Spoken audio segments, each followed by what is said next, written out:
David, Melissa, Topeka police responded to reports of a shooting in the 3300 block of Southeast Emerson Street around 3 p.m. today.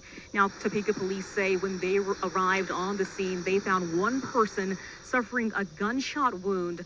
That person suffered life-threatening injuries and was taken to a local hospital where they were later pronounced deceased. Now, the victim's identity has not yet been released. It will be released when next of kin notifications have been made. And this afternoon, Topeka police have not yet said what led to the shooting. Now, as you can see, the area still remains marked off with tape, and we have been seeing Topeka police go in and out of their vehicles, talking to neighbors, trying to get some more details. And this homicide here marks Topeka's 23rd homicide of the year. Topeka police are asking anyone with information details to call Topeka police or Crime Stoppers, and that number is 785-234-0007. David, Melissa, back to you. A young mother is speaking out for the first time after her child's father was sentenced this month for the murder of their 6-month-old daughter. In an exclusive interview, she shares why she feels the justice system could have done better. It's every mother's worst nightmare. It took me a while to come to reality. Losing a child to violence. It took me a while to believe that she was going to be gone forever. On March 30th of 2022, Topeka police found Brittany Newman suffering from non-life-threatening injuries and a 6-month-old infant suffering from life-threatening injuries. Trayvon frequently put his hands on Brielle, pretty often, honestly. That specific night, he didn't want me to feed her bottle, so he kind of was, stopped me from doing that. So he ended up beating me until I was in and out of consciousness. And leading up to that, he eventually started beating her until she died. That infant, Brielle Jones, died from blunt force trauma at the hands of her own father, Trayvon Jones. He was convicted through a negotiated plea in November of 2025. He isolated me from family and friends and all of that. I didn't have access to a phone or anything like that. He often hid his phone from me, or if I tried to, go for help, I would be pulled right back into the situation. We also worked together, so when we did work together, he would sit at the job while I worked until I got off. So from the time I went in till I got off. So he was with me 24/7. I was never really alone. Jones was sentenced to 26 years and 8 months in prison for second-degree murder, aggravated battery, abuse of a child, and more. But Newman believes the system failed Brielle and justice has not yet been served. She says she would like to see Jones face life in prison and face all 11 of the charges instead of just 5. District Attorney Mike Hagay says in a statement that while Jones was originally charged with 11 offenses, the case resolved by negotiated plea and the sentencing timeline was standard. Hagay says Kansas sentencing law limits the maximum prison time available on the remaining counts and taking into account the defendant's criminal history. Hagay also says additional counts would not have produced more prison time beyond what the law allowed, and that Newman was consulted about the case and the sentencing process. Even so, Newman says the system needs to do better for victims like Brielle. I feel like the justice system should take domestic violence more seriously, because a lot of domestic violence cases end up in, the victim being killed. With her new family, Newman says she is still grieving but slowly trying to move on. You should never put grief to the side, but it's hard to move on from a situation like that.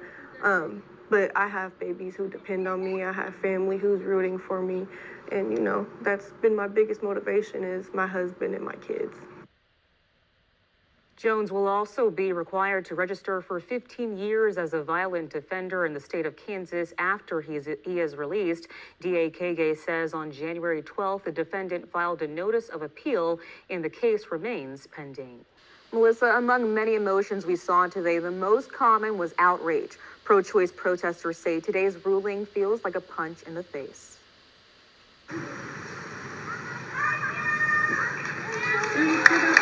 Pro-choice protesters rallied at the state capitol Friday evening. Most say they are saddened by the Supreme Court's decision to overturn Roe versus Wade. I'm so very upset about the Roe v. Wade decision. And I'm very, very tired of having my rights taken away, and the rights of my neighbor, and the rights of my friends, and the rights of my grandson and my grandchildren. And it needs to stop. And we need to vote no. Is that it feels like I'm being condemned to a life as a second-class citizen because I was born a woman. And that is the most un-American thing that I think I can imagine happening in our great democracy. Some pro-choice demonstrators say the fight is just beginning. Just because Roe has been overturned does not mean that abortion is not accessible. There are still ways to get the medication abortions that people really use.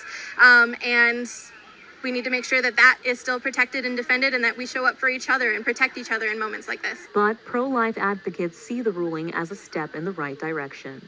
This historic day, this decision signals a day of new beginnings, of new hope for the millions of unborn American children. Pro-choice advocates say the ruling makes upcoming election even more vital. That if people want to change the culture around abortion, that they do so in a more thoughtful way than just we are laying the hammer down on it and getting rid of it completely.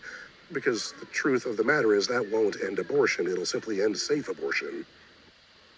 Kansas voters decide the amendment in the August 2nd primary. Unaffiliated voters will be able to cast ballots. Melissa. September is National Suicide Prevention Month. It's an issue that hits home for one group that might surprise you, our farmers and ranchers. In this Hear Me, See Me report, one Kansas family shares their story in hopes of helping others. The Hazenkamp family has farmed land around Soldier, Kansas for generations. For them, the pain of suicide is all too familiar. He felt like he was a burden. And, you know, when you ask for help, sometimes you feel like you are a burden, but that's not true.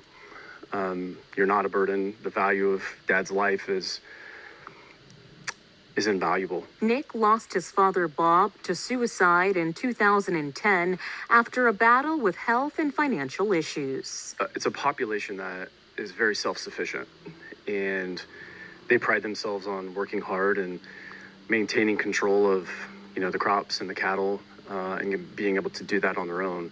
Some maybe feel that they're weak if they ask for help.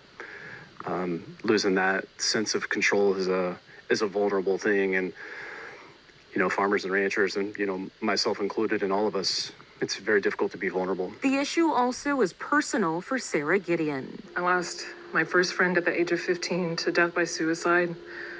I've lost friends in the ranching industry to their death by suicide. Gideon now works to prevent it through the Health Innovations Network of Kansas, or HINC. According to the National Rural Health Association, farmers have about a 3.5% higher rate of death by suicide than the general population. Weather issues, commodity prices, high inputs, costs like the cost of diesel, the cost of grain, of seed, etc., that cause a lot of stress. I do struggle with depression, and the things that bother me or cause my depression are things I can't control as a human or as a farmer. Dan Nerud of Nebraska Corn Board sees the seeds not only in himself, but the farmers he works with. The problem that it's kept so quiet behind closed doors. HINC is working to bring it into the open through its SPIN initiative, the Suicide Prevention Information Network. So our Coffee Cup project, we actually go out into the communities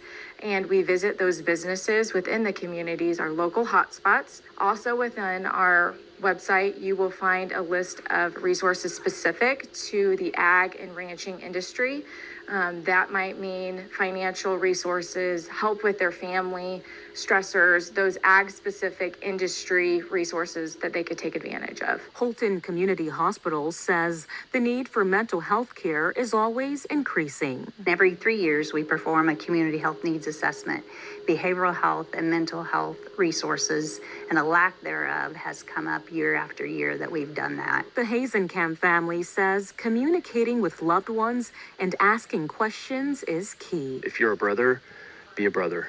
If you're a mother, be a mother. If you're a father, be a father. Play the role that you've been given, and love them, and just remind them every day that they're valuable and they mean more to your family and more to you than what they even really realize.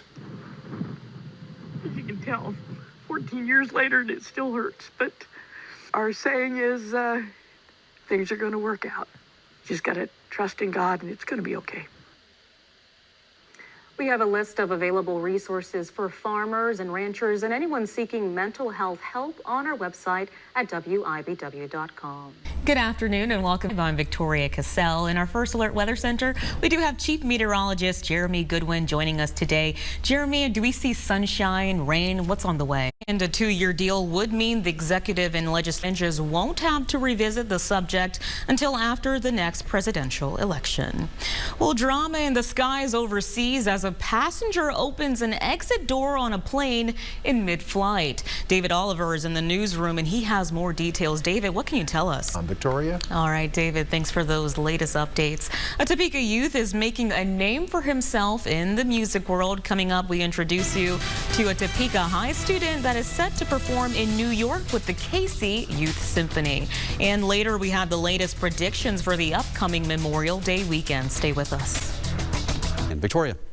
All right, Jeremy, thanks for that. Well, if you are planning to leave for a vacation on this long weekend break and haven't left already, you should get ready. We hear from the major traveling entities and what you can expect this Memorial weekend.